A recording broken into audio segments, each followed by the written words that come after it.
question s'adresse à Monsieur Rémi Rebeyrotte, qui est député de Saône-et-Loire. On va rester dans les territoires et dans le secteur public. Monsieur le député, le secteur public local vit une transformation tout à fait inédite et sans précédent, qui est à la fois digitale, réglementaire et territoriale. Cette métamorphose est inédite de par sa triple dimension et sa simultanéité. S'y ajoute un contexte budgétaire contraint et une réduction annoncée des effectifs. Les enjeux de cette transformation sont de taille. Faire mieux avec moins tout en lançant les grands chantiers de transformation.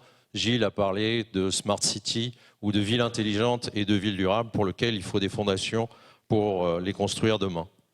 Alors que le secteur privé apparaît souvent comme précurseur en matière d'innovation, le secteur public tient ici sa revanche.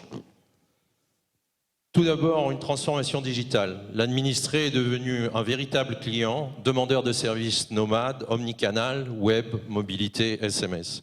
Il exige à la fois des services offerts soient plus larges, disponibles 7/7 et accessibles sur tous les supports modernes, avec une qualité accrue et une plus grande réactivité. Il souhaite une information continue, des alertes en temps réel, l'accès à plus de données, on parle d'open data et de transparence, une écoute de son point de vue et une prise en compte plus systématique de ses attentes. On parle de démocratie participative. Il souhaite des élus plus accessibles et connectés avec ses administrés. À cette transformation digitale s'ajoute la transformation réglementaire, qui souvent fonctionne ensemble, à cette dernière imposant la dématérialisation des processus métiers. Après la mise en œuvre réussie de projets de dématérialisation des factures, des appels d'offres, des bulletins de paye, bientôt, nous aurons le prélèvement à la source comme potentielle prochaine réforme et qui, bien évidemment, influencera tous les systèmes d'information du secteur public. Le rythme des réformes est soutenu et les collectivités n'ont que peu de temps pour s'y adapter. Ma question est donc, comment accompagner les collectivités de toute taille dans cette triple transformation digitale, réglementaire et territoriale?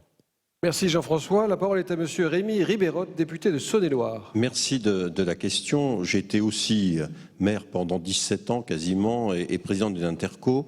Et c'est vrai que le premier élément, c'est d'abord de faire accéder tous les territoires au très haut débit. Ça a été rappelé tout de suite.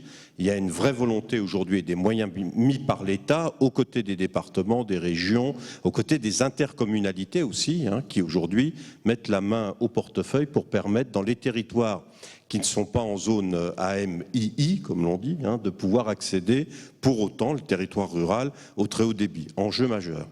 Deuxième élément, le choix qui a été fait, c'est de faire que le RGPD et l'ensemble du dispositif soient aussi pris en compte par les collectivités territoriales. Ça a été un vrai débat avec le Sénat, qui voulait en exonérer les collectivités territoriales. Nous, on a pensé que ça soit dans la petite ou la grande collectivité, il faut qu'on pense numérique, que l'on monte une stratégie numérique, c'est essentiel, et notamment dans la grande collectivité, que l'on se protège aussi par rapport aux enjeux du numérique et à la gestion des données personnelles. Parce que c'est dans ces conditions-là que l'on peut aider les collectivités à se transformer véritablement en outils numériques, et notamment la e-administration, qui est un enjeu, vous l'avez rappelé, absolument majeur. De plus en plus, nos collectivités, et notamment l'intercommunalité, se dote des moyens pour aider les communes, aider le bloc communal à passer véritablement cette étape et à se diriger vers la e-administration.